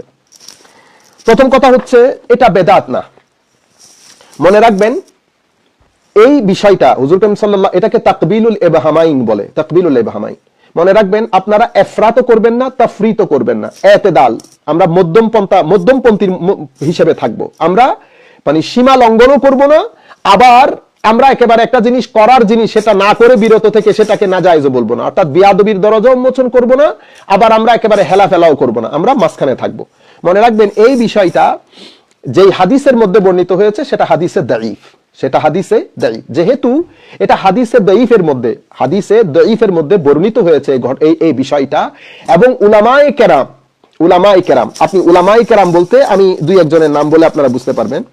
ইমাম আজলুনি কাশফুল খাফার মধ্যে, এবং ইমাম সাখাবি ওনার জন্ম 831 হিজরিতে এবং ওনার ইন্তেকাল 902 হিজরিতে। ইমাম সাখাবি ওনার আল মাকাসিদুল হাসানা, ওনার কিতাব আল মাকাসিদুল হাসানার মধ্যে উনি ইমাম দাইলামি ওনার মুসনাদ আল ফেরদৌস থেকে একটা হাদিস নকল করেছেন। ওই হাদিস নকল করে উনি হযরত আবু বকর সিদ্দিক রাদিয়াল্লাহু তাআলা আনহুর ব্যাপারে বলেছেন যে, আবু বকর সিদ্দিক রাদিয়াল্লাহু তাআলা আনহু আশহাদু আন্না মুহাম্মাদার রাসূলুল্লাহ বললে উনি এই দোয়াটি পড়তেন, আশহাদু আন্না মুহাম্মাদান আবদুহু ওয়া রাসূলুহু রাদিতু বিল্লাহি রাব্বা ওয়া বি মুহাম্মাদিন সাল্লাল্লাহু আলাইহি ওয়াসাল্লাম রাসূলা ওয়া বিল ইসলামি দীনা। এটা পড়ে উনি আঙ্গুলের মধ্যে চুমু খেয়ে এই চোখে লাগাতেন। এটা দেখে হুজুর করিম সাল্লাল্লাহু আলাইহি ওয়াসাল্লাম বলেছেন, মান ফাআলা ফিআলা খলিলি ফাকাদ হাল্লাত লাহু শাফাআতি, যেই ব্যক্তি আমার এই বন্ধুর মতো করে করবে তার জন্য আমার শাফাআত সাব্যস্ত হয়ে যাবে। এটা হাদিসে পাক। তবে এই হাদিসটা দাঈফ হাদিসের ক্ষেত্রে উলামা আইম্মায়ে কেরামের দুটি মত। শক্তিশালী অভিমত হচ্ছে যে হাদিসে দাঈফের মাধ্যমে যেই আমলটা সাবেত হয় সেটা মুস্তাহাব হয়, মুস্তাহাব। কেউ কেউ বলেছেন সেটা জায়েজ, মুবাহ হয়, তবে বেশিরভাগ উলামায়ে কেরামের মতে মুস্তাহাব, মানে মুস্তাহাব সাব্যস্ত হয় হাদিসে দাঈফের মাধ্যমে সাব্যস্ত হলে। তাইলে এই হাদিসটা ইমাম দাইলামি উনার মুসনাদ আল ফেরদৌসের মধ্যে বর্ণনা করেছেন। এই হাদিসটা নিয়ে ইমাম সাখাবী উনার কিতাব আল মাকাসিদুল হাসানা, এর পরবর্তীতে ইমাম আজলুনি পুরা ঘটনাটা কাশফুল খাফার মধ্যে, উনি মুল্লা আলী কারি রহমতুল্লাহ আলাইহি একই কথা বলেছেন এই কথাটা। এর পরবর্তীতে ইমাম ইবনে আমিদিন শামি উনার রদ্দুল মুহতারের মধ্যে উনি এই যে পুরা সিচুয়েশনটা আমি আপনাদেরকে বলেছি, রেওয়ায়েতের কথাও বলেছি, যে মনে রাখবেন এই হাদিসে দাঈফের মাধ্যমে সাব্যস্ত কোন জিনিস আপনি এটা মুস্তাহাব হয়, আপনি সহি নিয়তে ইশক মোহব্বত নিয়ে আদব নিয়ে হুজুর করিম ইসলামের প্রেম নিয়ে যদি আপনি এটা করেন অবশ্যই সওয়াব পাবেন। যারা এটাকে বেদাত বলেছেন আল্লাহ পাক জানেন ওনারা কিসের কারণে কি কারণে বেদাত বলেছেন। আমি ওনাদের কথার উপর মন্তব্য করতে যাব না, শুধু এতটুকুন বলবো যে আপনারা দয়া করে ন্যাশনাল মিডিয়াতে টিভির মধ্যে আপনারা মানে এই প্রশ্নটা কেন আসছে, আপনি যুব সমাজের মধ্যে কি ঢেলে দিতে চাচ্ছেন? কারণ আপনি জানেন যে সমাজের মধ্যে বেশিরভাগ লোক কাজটা করে, পৃথিবীর বুকে উলামায়ে কেরাম এই কাজটা করেন। এই কাজটা কোনো ফরজ না, ওয়াজিব না, সুন্নতে মুআক্কাদা না, গায়র মুআক্কাদা, এটা মুস্তাহাব কাজ। এই মুস্তাহাব কাজকে আপনি নির্দিষ্ট একটা মানে টার্গেটকে সামনে রেখে, নির্দিষ্ট একটা টার্গেটকে আপনারা এই প্রশ্নটি এনেছেন, টিভির মধ্যে এই প্রশ্নটি এনেছেন। কই আপনাদের পুরো অনুষ্ঠানে তো রাসূল পাকের মহব্বতের কোনো প্রশ্ন আপনারা করেন নাই, যে রাসূল পাকের মহব্বত কত ইম্পর্টেন্ট ঈমানের জন্য, আহলে বাইত রাসূলের মহব্বত কত ইম্পর্টেন্ট ঈমানের জন্য, সাহাবায়ে কেরামের মহব্বত কত ইম্পর্টেন্ট ঈমানের জন্য, সাহাবায়ে কেরামের প্রতি সম্মান, হুজুর করিম ইসলামের প্রতি সম্মান, আহলে বাইত রাসূলের প্রতি সম্মান, আউলিয়া সালেহিনের প্রতি সম্মান, এগুলো তো আপনারা আপনাদের অনুষ্ঠানের মধ্যে আনেন না। আর আপনারা বলেনও না, মানে বুখারী শরীফ পড়েন, মুসলিম শরীফ পড়েন, বুখারী মুসলিম শরীফের মধ্যে যখন হুজুর ইসলামের ঘাম মুবারকের কথা আসে, নখ মুবারকের কথা আসে, চুল মুবারকের কথা আসে, অথচ বুখারী মুসলিম শরীফের মধ্যে বাকায়দা চ্যাপ্টার রয়েছে, আমরা এগুলো অ্যাভয়েড করি, এগুলো মানুষকে বলি না। কিন্তু পার্টিকুলার কিছু বিষয় আমরা যুব সমাজকে দান করি। মনে রাখবেন, যদি যুব সমাজকে আপনি হুজুর করিম ইসলামের আনুগত্য অনুসরণ শিখানোর আগে আল্লাহ রাসূলের মহব্বত শিক্ষা দিতে ব্যর্থ হন, তো আমাদের যুব সমাজ উগ্রবাদী হওয়ার সম্ভাবনা অনেক বেশি। কাজেই আমাদের এই বিষয়গুলা মাথায় রাখা উচিত। আমি ভিডিওটা দেখেছি, আমি আশ্চর্য হয়েছি যে মানে মানুষ শুধু নিজের আইডিওলজিটা প্রচার করার জন্য, কারণ আপনি তো কাউন্টার রয়েছে। আমি যে আপনাকে বললাম এই যে হাদিসে পাক বলেছি, ইমাম দাইলামি, আপনি এমন জিনিস হতো যে হাদিসে পাকের মধ্যে আসে নাই, কোন ইমাম বলেনই নাই, তাইলে একটা কথা ছিল। একটা বিষয় হাদিসে পাকের মধ্যে এসেছে বলে বর্ণিত হয়েছে। আইম্মায়ে কেরাম, ইবনে আবিদিন শামি, উনি আপনার চেয়ে বেদাত কম বুঝেছেন। এত বড় একজন ফিকাহ, এত বড় একজন ইমাম, এত বড় একজন ইসলামিক জুরিস্ট। ইমাম সাখাবী এত বড় একজন মুহাদ্দিস জুরিস্ট। ইমাম আজলুনি এত বড় একজন মুহাদ্দিস জুরিস্ট হিস্টোরিয়ান। ইমাম মুল্লা আলী কারি এত বড় একজন মুহাদ্দিস, এত বড় একজন জুরিস্ট, উনি কম বুঝেছেন। আচ্ছা, সবচেয়ে বড় বিষয় হচ্ছে ইমাম তাহতাবী, উনি ওনার হাসিয়া মারাকিউল ফালার যে হাসিয়া, ওই কিতাবের মধ্যে ইমাম তাহতাবীর মতো এত বড় একজন ব্যক্তি, সবাই বলছে যে এটা মুস্তাহাব। কিসের উপর, কোন হাদিস থেকে ওনারা ডিরাইভ করেছেন? ওই যে হযরত আবু বকর সিদ্দিক রাদিয়াল্লাহু তাআলা আনহুর হাদিস থেকে। এটা সব আইম্মায়ে কেরাম জানেন যে এটা মুস্তাহাব, এই হাদিসটা দাঈফ। তো দাঈফ থেকে যেহেতু মুস্তাহাব সাবিত হয়, আমি মাদ্রাসার ছাত্রদের জন্য, আমি জানি যে অসংখ্য মাদ্রাসার ছেলেরা শুনছেন। আচ্ছা, কিছু মাদ্রাসার লোক এবং কিছু আমি জানি যে আমাকে হয়তো আপনাদের ভালো না লাগতে পারে, আপনি অন্য আইডিওলজিতে বিশ্বাস করেন, কিন্তু ভাইরা মনে রাখবেন, আপনি আমার সাথে দ্বিমত পোষণ করেন, কিন্তু যখন আপনি পার্সোনালি অ্যাটাক করবেন, তাহলে জিনিসগুলো হয় কি, মানে এতে বোঝা যায় যে আমরা আসলে কোন মনন, কোন দিন প্র্যাকটিস করি। কাজেই কোনো কিছু লিখার আগে আপনারা চিন্তা করে দেখবেন, আপনি মুসলমান, আপনি নবীর উম্মত, আপনি কোরআন পাঠ করেন, আপনি পাঞ্জাগানা নামাজ আদায় করেন, এই তাবৎ কিছুর পরে আপনার এই ধরনের মানে এই উক্তিগুলা, এই ধরনের মন্তব্যগুলা আপনার চেহারার সাথে, আপনার পাঞ্জাগানা নামাজের সাথে, আপনার তিলাওয়াতে কোরআনের সাথে যায় কিনা। আচ্ছা, আমি শুধুমাত্র একটা ইবারত পরে আপনাকে শোনাই। এই আমাদের কি বলে রদ্দুল মুহতারের ইমাম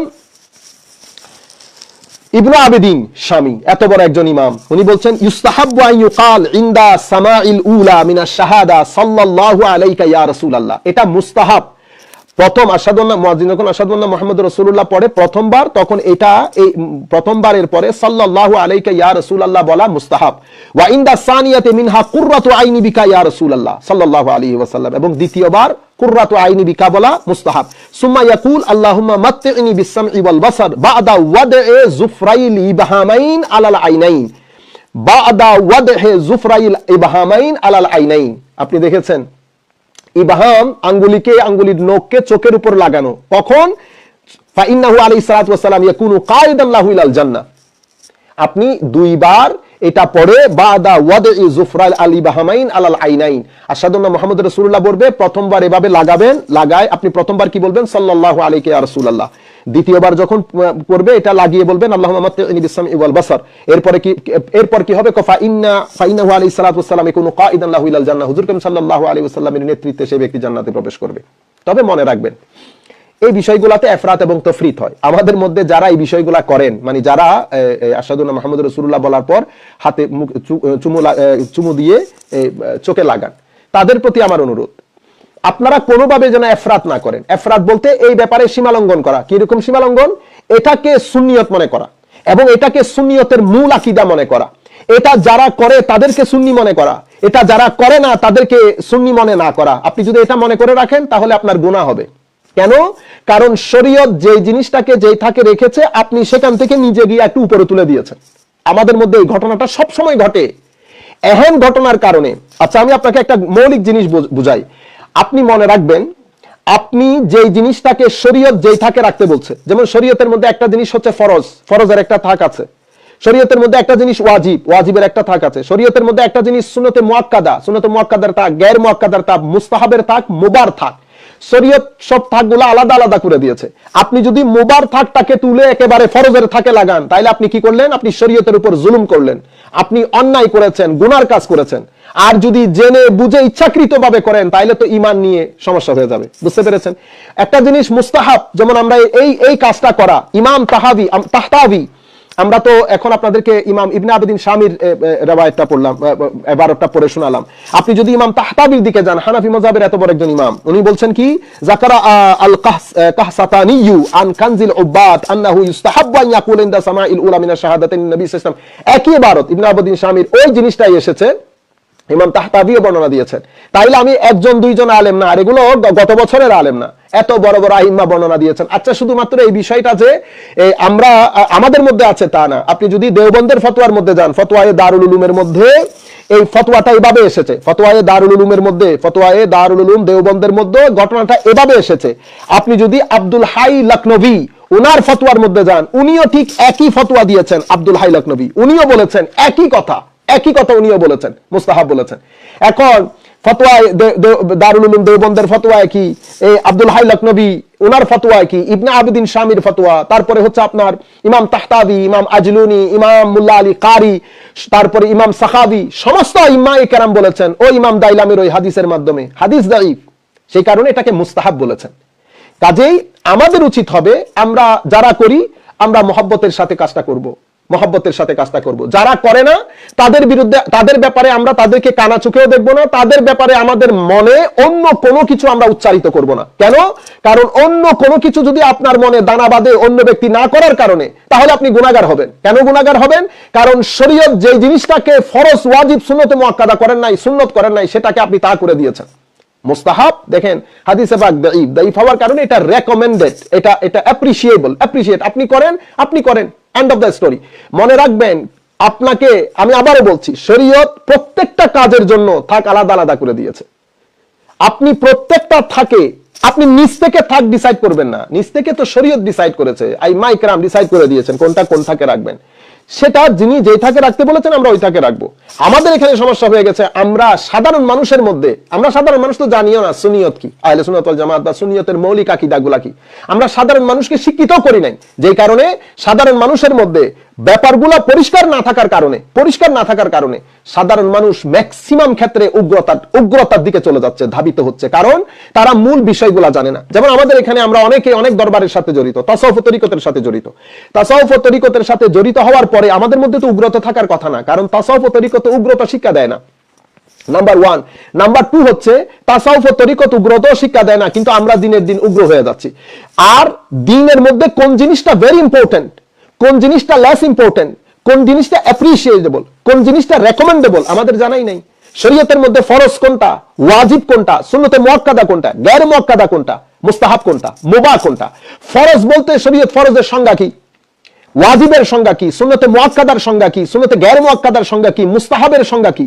মুস্তাহাবের সংজ্ঞা কি, করলে সওয়াব পাবেন, না করলে গুনাহ নাই।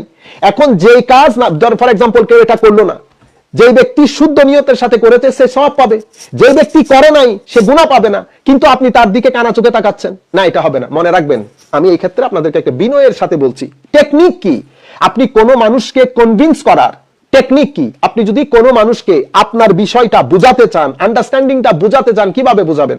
মনে রাখবেন, সবচেয়ে ইম্পর্টেন্ট হচ্ছে এলমি প্রেজেন্টেশন করা। এলম এবং সফটনেস এবং উদারতার সাথে বন্ধুত্বপূর্ণ সম্পর্ক রেখে আপনি সুন্দর করে যদি জিনিসটা বুঝাতে পারেন, তাহলে মানুষ কনভিন্স হতে বাধ্য। মনে রাখবেন, এখন আমাদের মধ্যে সমস্যা হচ্ছে আমরা বুঝানোর আগে উগ্র হয়ে যায়, এবং আমাদের মধ্যে আমরা এই বিষয়গুলোর ব্যাপারে এত উগ্রতামি করি। উগ্রতামি করার কারণে আপনি যখন কোনো বিষয়ে ধরেন, আমাদের এখানে সমস্যা কোনটা হচ্ছে, দুইজন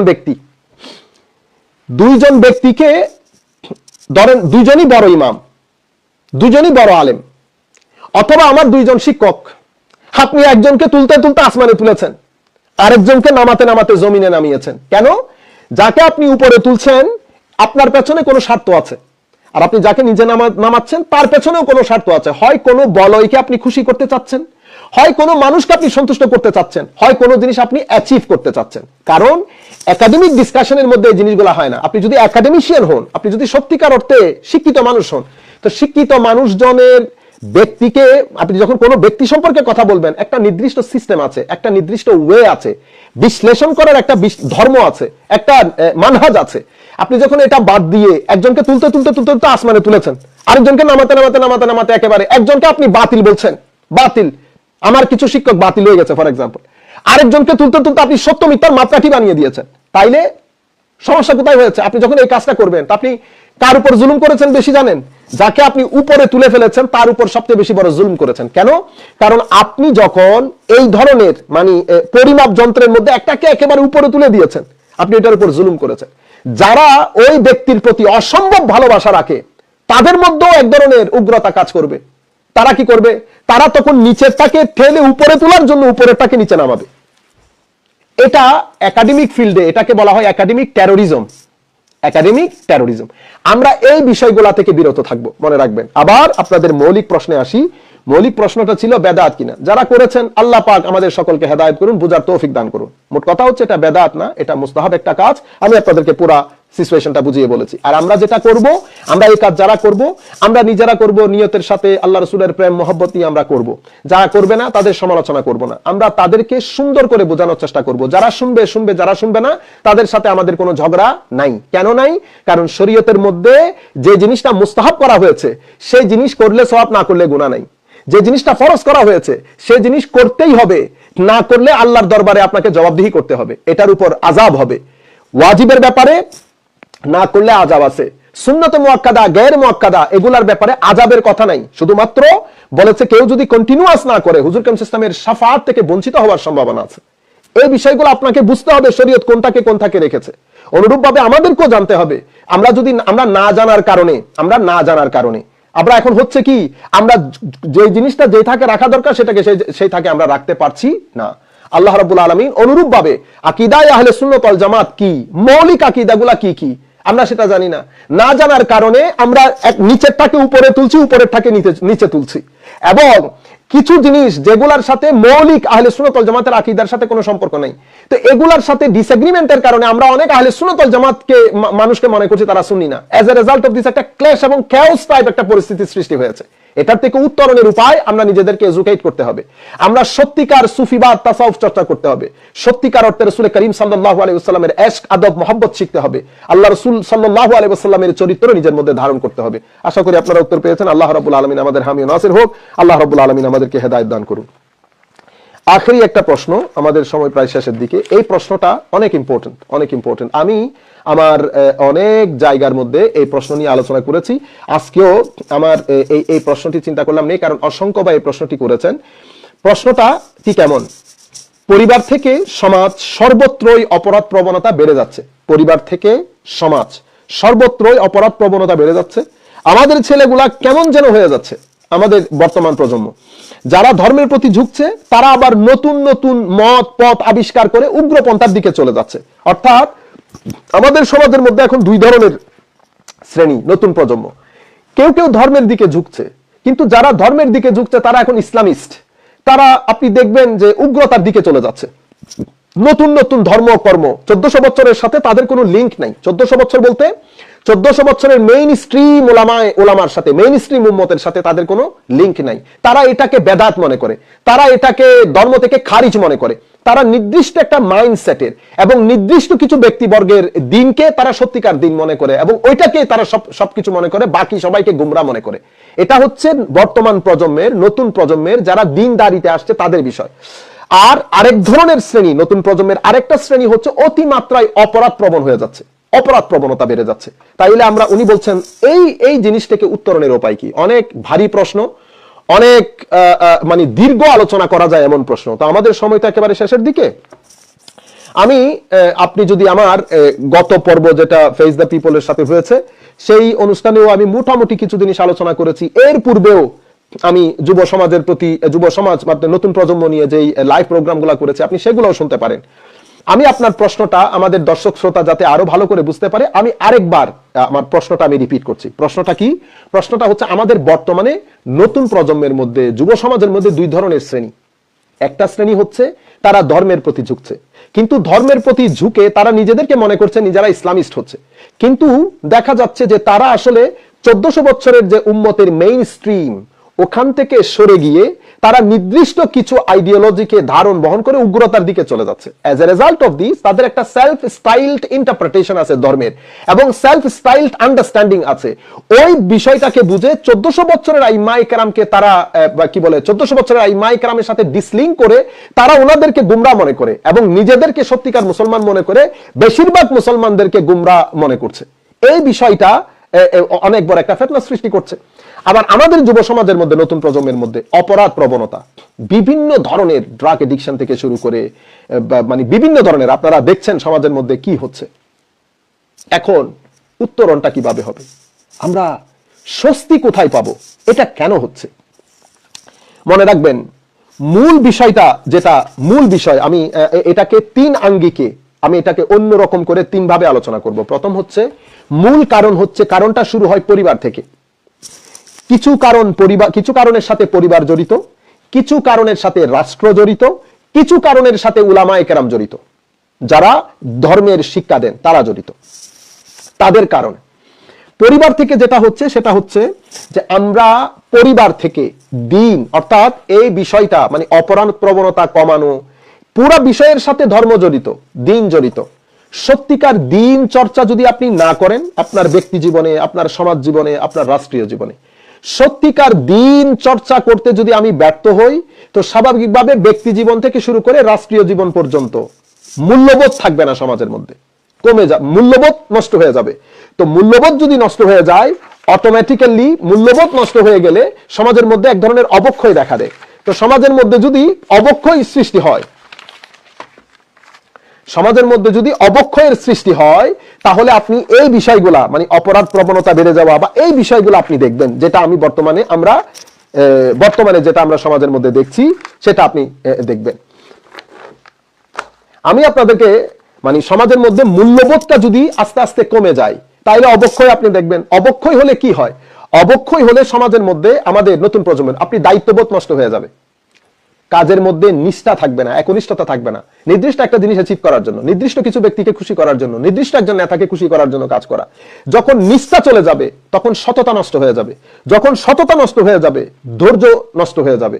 যেখানে সততা থাকবে না সেখানে ধৈর্য থাকবে না, ধৈর্য না থাকলে শিষ্টাচারিতা থাকবে না, শিষ্টাচারিতা না থাকলে ডিসিপ্লিন থাকবে না, নিয়মানুবর্তিতা যেটাকে বলা হয় সেটা থাকবে না।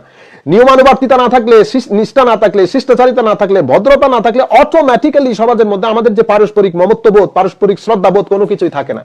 এই তাবোধ বিষয়গুলা আপনি দেখেন, আমরা কি বলেছি? দায়িত্ববোধ, নিষ্ঠা, সততা, শিষ্টাচারিতা, নিয়মানুবর্তিতা, এরপরে হচ্ছে পারস্পরিক শ্রদ্ধাবোধ, পারস্পরিক মমত্ববোধ। এই তাবৎ বিষয়গুলো আপনাকে শিক্ষা দেয় ধর্ম। আপনি যখন ধর্মকে অবজ্ঞা করবেন, আপনি যখন ধর্মীয় শিক্ষাকে অবজ্ঞা করবেন এবং ধর্মকে রাষ্ট্রের মানে ধর্মকে পরিবার থেকে, আমি যেহেতু পরিবারের কথা বলছি, ধর্মকে যখন পরিবারের মধ্যে আস্তে আস্তে ইররেলেভেন্ট করে দেবেন অথবা অপশনাল করে দেবেন, তখন আপনার মধ্যে এই অবক্ষয়গুলো আসবে, মূল্যবোধ সরে যাবে। কারণ ধর্মকে যখন আপনি ধর্মের গ্রিপটা কমিয়ে দিয়েছেন, তখন অটোমেটিক্যালি আপনার মধ্যে এই জিনিসটা সৃষ্টি হবে, মূল্যবোধ চলে যাবে, অবক্ষয় দেখা দেবে। তো যখন অবক্ষয় কেন দেখা দিচ্ছে এখন? কারণ আপনি ধর্মকে আপনার পরিবারের মধ্যে ইররেলেভেন্ট করে ফেলেছেন। আমি নিজে ধর্ম প্র্যাকটিস করছি না, নাম্বার 1।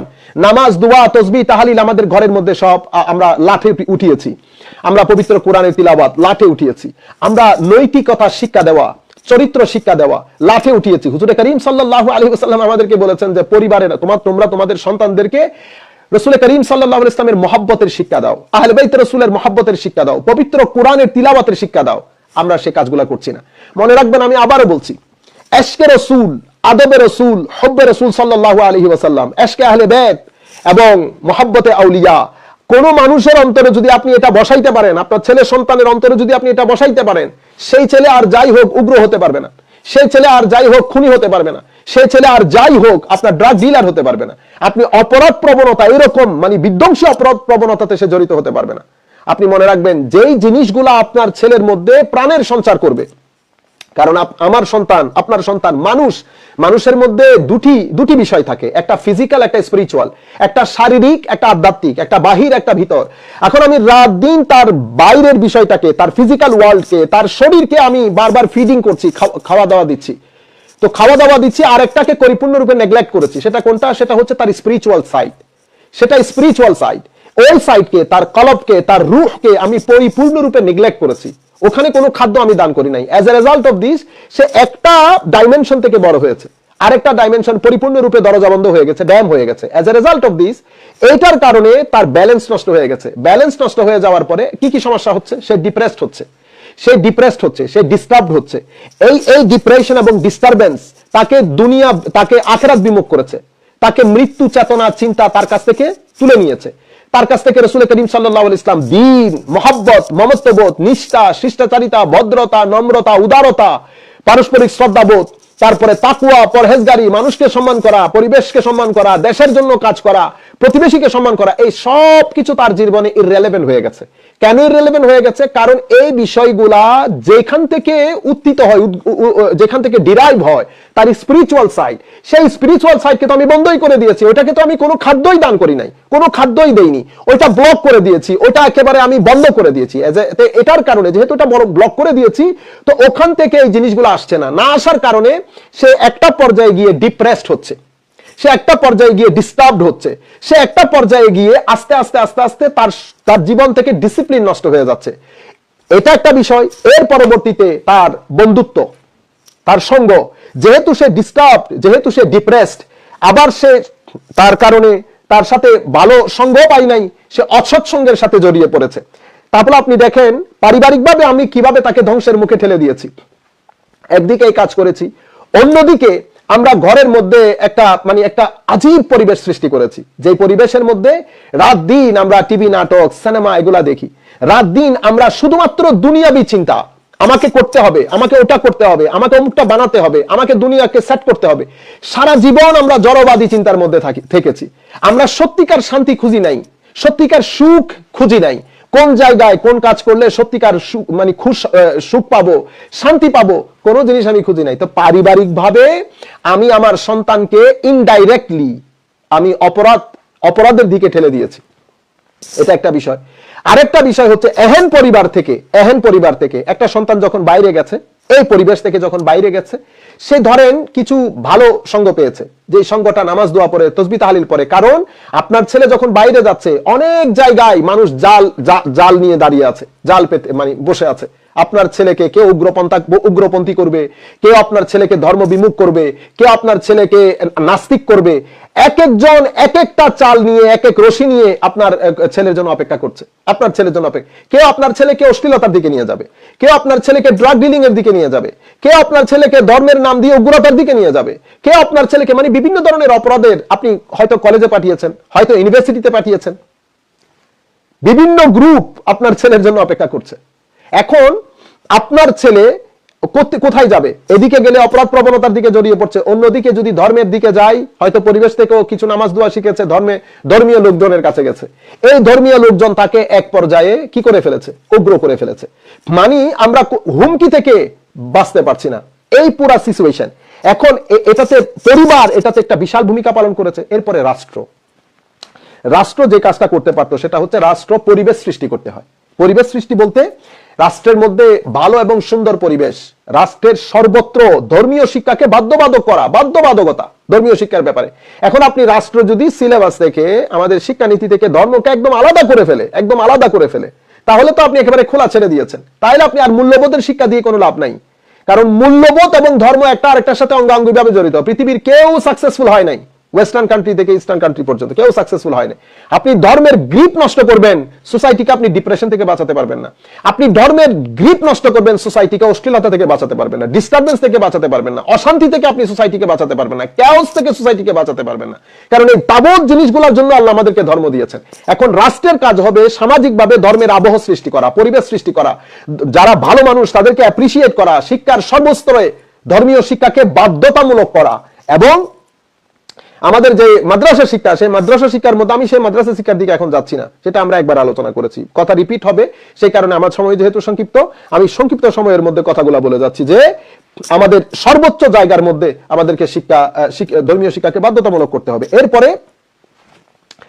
আইন, রাষ্ট্রের যে আইন প্রয়োগ, আপনি যে কোনো ধরনের মানে ইয়ার জন্য, ক্রাইমের জন্য, সেটা উগ্রতা হোক, সেটা অন্য কোনো ক্রাইম হোক, রাষ্ট্র এই বিষয়ে সর্বোচ্চ মানে নিরপেক্ষতার সাথে আপনি আইন প্রয়োগ করতে হবে। যদি এটা করতে ব্যর্থ হন, তাহলে এটাকে আমি কন্ট্রোল করতে পারবো না। তাইলে আমি রাষ্ট্রীয় বিষয়টা আপনাদেরকে বললাম, পারিবারিক বিষয়টা বললাম, পরিবার কি পরিমাণ ভূমিকা রাখে। আপনি আবারও বলছি, উগ্রতা এবং এই জিনিস থেকে বাঁচাতে হলে আপনার সন্তানদেরকে ছোটকাল থেকে আশকে রাসূল সাল্লাল্লাহু আলাইহি ওয়াসাল্লাম, আদবে রাসূল সাল্লাল্লাহু আলাইহি ওয়াসাল্লাম, হুব্বে রাসূল সাল্লাল্লাহু আলাইহি ওয়াসাল্লাম, আলে বাইত রাসূলের মুহাব্বত, সাহাবায়ে কেরামের মুহাব্বত, আজমত এবং আউলিয়া সালেহিনের প্রতি ভক্তি, শ্রদ্ধা। মনে রাখবেন, ওনাদেরকে আল্লাহ রাব্বুল আলামিন শুরুতেই হেদায়েতের এজেন্ট বানিয়ে দিয়েছেন। ইহদিনাস সিরাতাল মুস্তাকিম, আমাদেরকে সিরাতুল মুস্তাকিম দান করো। মাওলা সিরাতুল মুস্তাকিম কোনটা? কো সিরাতুল লাযিনা আনআমতা আলাইহিম। সিরাতুল মুস্তাকিম কোনটা? কো সিরাতুল মুস্তাকিমকে আল্লাহ পারসনিফাইড করে দিয়েছেন, কিছু ব্যক্তির সাথে সিরাতুল মুস্তাকিমের ডেফিনিশনটাকে জুড়ে দিয়েছেন, আলাদা করে ডিফাইন করেন নাই। কোরআনের রাস্তা, হাদিসের রাস্তা বলে এভাবে ডিফাইন করেন নাই, পারসনিফাইড, ব্যক্তি কেন্দ্রিক করে দিয়েছেন। তো ব্যক্তি কেন্দ্রিক কাদের উপর আল্লাহ এনাম দিয়েছেন? নিয়ামত প্রাপ্ত বান্দা কারা? পবিত্র কোরআনের অন্য আয়াত আপনারা জানেন, আমি অসংখ্যবার বলেছি, নবীরা, সিদ্দিকরা, শহীদরা, সালেহ তথা আল্লাহর নেককার বান্দারা। বুঝতে পেরেছেন? এই চারজন, এই গ্রুপের সাথে আল্লাহ হেদায়েতকে কি করে দিয়েছেন? হেদায়েতকে জুড়ে দিয়েছেন। কাজেই আপনি এই সত্তাগুলার মহব্বত, তাদের ভক্তি শ্রদ্ধা, তাদের আনুগত্য, হুজুর করিম সাল্লাল্লাহু আলাইহি ওয়াসাল্লামের চরিত্র, আল্লাহ রাসূলের আনুগত্য, এগুলা যদি আমি শিক্ষা দিতে ব্যর্থ হই, মহব্বত এবং আনুগত্য দুইটা একসাথে চলবে, ব্যর্থ হই, তাহলে আমি পারিবারিকভাবে আমি এই দুইটা জিনিস থেকে সোসাইটিকে রক্ষা করতে পারবো না। তার যে জিনিসটা আমি বলবো, উলামায়ে কেরাম, উগ্রতার পেছনে উলামায়ে কেরামের ভূমিকা অনেক বেশি। এই বিষয়টা মানে এই জায়গার মধ্যে আমি এক ধাঁচে আগে কথাটা বলে ফেলি। উলামায়ে কেরাম আমাদের যারা ইমায়ে কেরাম দাওয়াতে কাজে জড়িত, তাদেরকে যেটা করতে হবে, ব্যক্তিত্ব সম্পন্ন হওয়া এবং সচ্চরিত্রের অধিকারী হওয়া, আখলাকে হাসানা থাকা। আমার মধ্যে যদি ব্যক্তিত্ব না থাকে, আখলাকে হাসানা না থাকে, তাহলে আমি যে জিনিসটা কমিউনিকেট করতে চাচ্ছি, কনভে করতে চাচ্ছি, সেটা কনভে করতে পারবো না। আমি যুব সমাজকে মানে কনভিন্স করতে পারবো না। কেন? কারণ দুটি জিনিস আমাকে বুঝতে হবে, আমি কার সাথে কথা বলছি। আপনি যখন জুমার মসজিদে দাঁড়াবেন, তো জুমার মসজিদে দাঁড়িয়ে আপনি আরেকজনকে কাফের, বেদাতি, মুশরিক এগুলা বলা বন্ধ করেন। হুজুর করিম সাল্লাল্লাহু আলাইহি ওয়াসাল্লামের মেম্বারে দাঁড়িয়ে দ্বীন ইসলামের হুরমতকে ভুলণ্ঠিত করা আপনি বন্ধ করেন। আমি আমার সাধারণ শ্রোতাদেরকে বলবো, আল্লাহর ওয়াস্তে এমন মৌলানা সাহেব যিনি নিজে ছাড়া কাউকে মুসলমান মনে করেন না এবং শুধুমাত্র বিদ্বেষপূর্ণ কথাবার্তাগুলা বলে, আল্লাহর ওয়াস্তে বর্তমান যুগে আপনি 70-এর দশক, 80-এর দশক, 90-এর দশকে নাই, এটা 2021 যখন ওই ব্রাজিল আর্জেন্টিনার খেলা কোথায় চলছে, বাংলা আমরা বলি না পৃথিবী গ্লোবাল ভিলেজ, ছোট্ট একটা গ্রামের মতো হয়ে গেছে। কোথায় ব্রাজিল আর্জেন্টিনার খেলা হচ্ছে, কোথায় আমাদের ব্রাহ্মণবাড়িয়ার মধ্যে মারামারি হচ্ছে ওই খেলা নিয়ে। আমি সেই দিন বুঝছি পৃথিবী যে আসলে ছোট্ট একটা গ্রাম হয়ে গেছে। এখন আপনি এই ধরুন আপনি ওই আগের তর্জ তরিকায় এখন কাজ করতে পারবেন না। আপনাকে বুঝতে হবে, আপনি যখন আপনি বক্তব্যগুলো রাখছেন, যখন আপনি কারোর সাথে বিদ্বেষপূর্ণ কথাবার্তা বলবেন, যেমন আমাদের এলাকার মধ্যে, আমাদের এলাকায় আমি জাস্ট আপনাদেরকে একটা কথা বলি যে কি কারণে যুব সমাজ হয় ধর্ম বিমুখ হচ্ছে, নতুবা উগ্রতার দিকে চলে যাচ্ছে। যেমন আমাদের পাশের গ্রামে এক ব্যক্তি, উনি খতিব হিসেবে নিয়োগ পেয়েছেন। গত 3 থেকে 4 জুমা ধরে ওনার বক্তব্যের মূল সাবজেক্ট ম্যাটার হচ্ছে পৃথিবী বিখ্যাত একজন আলেমে দ্বীন শাইখুল ইসলাম ডক্টর তাহেরুল কাদরি, ওনাকে কাফের বলা। আস্তাগফিরুল্লাহিল আযীম। যে ব্যক্তি এই কথাটা বলেছেন ওনার পেছনে তো নামাজ আদায় হবে না, আর যাই হোক নামাজ আদায় হবে না। তো এখন আপনি চিন্তা করে দেখেন কি হচ্ছে। আপনি ওটা আমাদের পাশের বাড়ির মসজিদ, এখন ওই মসজিদে আপনি একই কথা বলে যাচ্ছেন। আচ্ছা, এখন ওই জায়গার মধ্যে ওনাকে পছন্দ করেন এমন অনেক মানুষ আছেন না? অবশ্যই আছেন। এখন আপনি কি করছেন, তাদেরকে উগ্র বানিয়ে দিচ্ছেন। কি রকম? তারা তো হয়তো তরবিয়তের কারণে মসজিদে দাঁড়িয়ে আপনার সাথে বেয়াদবি করছে না।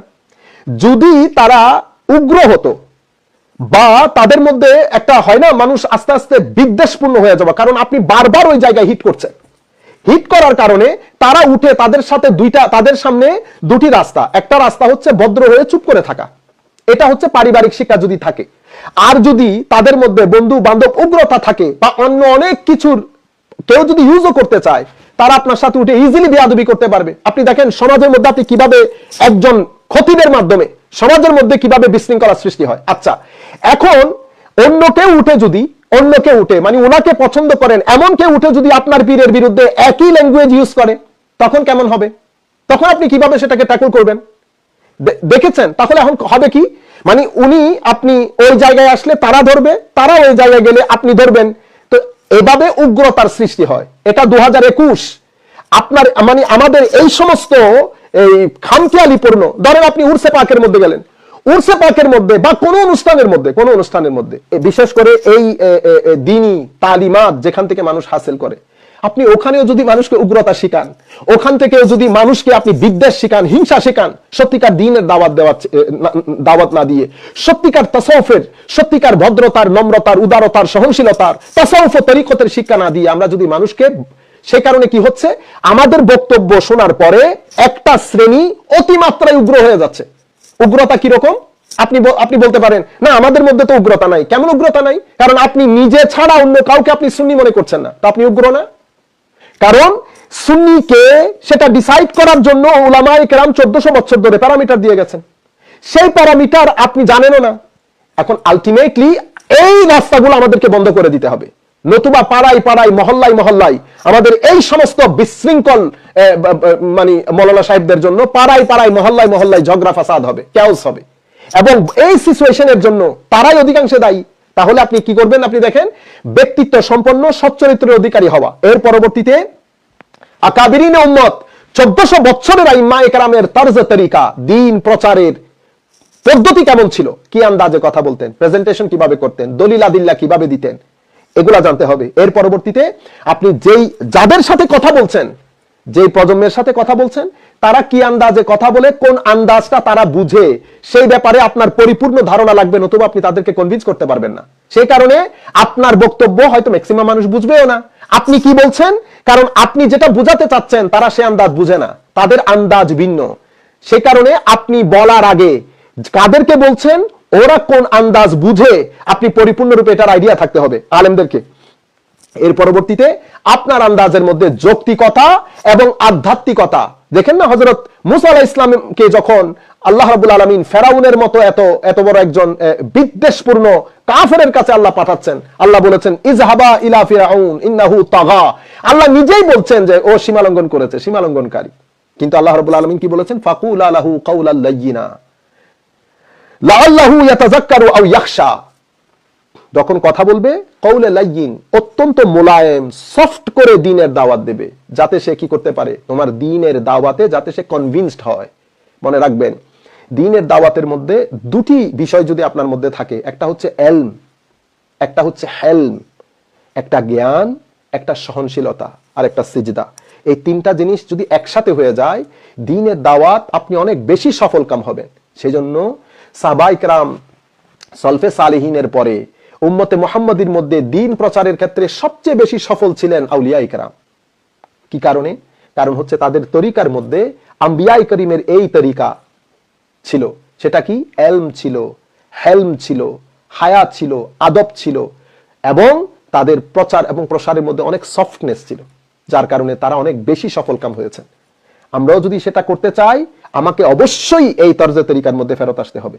ইভেন আল্লাহ রাব্বুল আলামিন হুজুর কারীম সাল্লাল্লাহু আলাইহি ওয়াসাল্লামকে আমাদের জন্য বলছেন, আল্লাহ রাসূলের জন্য। আল্লাহ রাসূল রাহমাতুল্লিল আলামিন, ইন কুনতা ফাজ্জান গালিজাল কলব লানফাদ্দু মিন হাওলিক।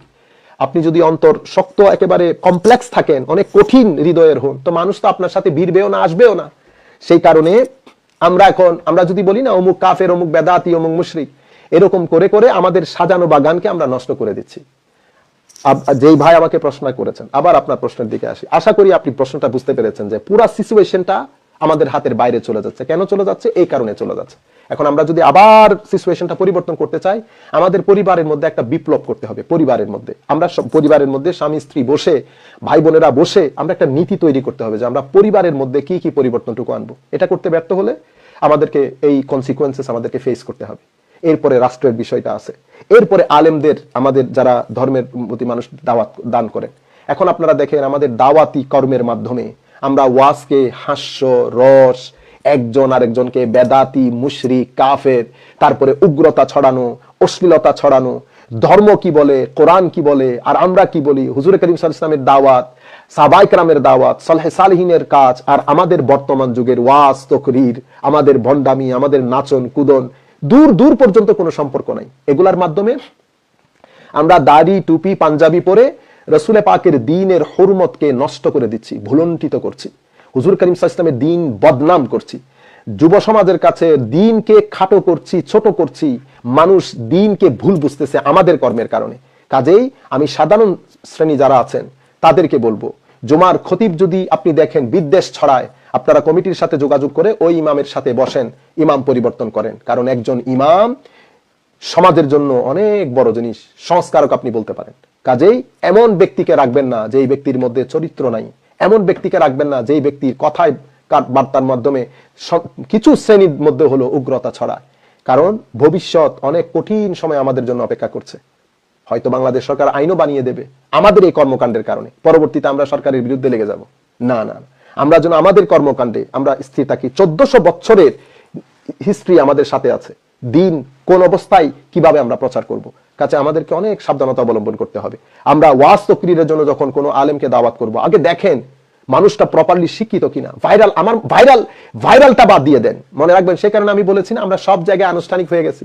ঈদে মিলাদুন নবীর অনুষ্ঠান, ইভেন যে কোনো মাহফিলের অনুষ্ঠান, মিলাদুন নবী, সিরাতুন নবী, যে কোনো মাহফিলের অনুষ্ঠান, সেই অনুষ্ঠানের মধ্যে আমরা আনুষ্ঠানিক হয়ে গেছি। কেন? কারণ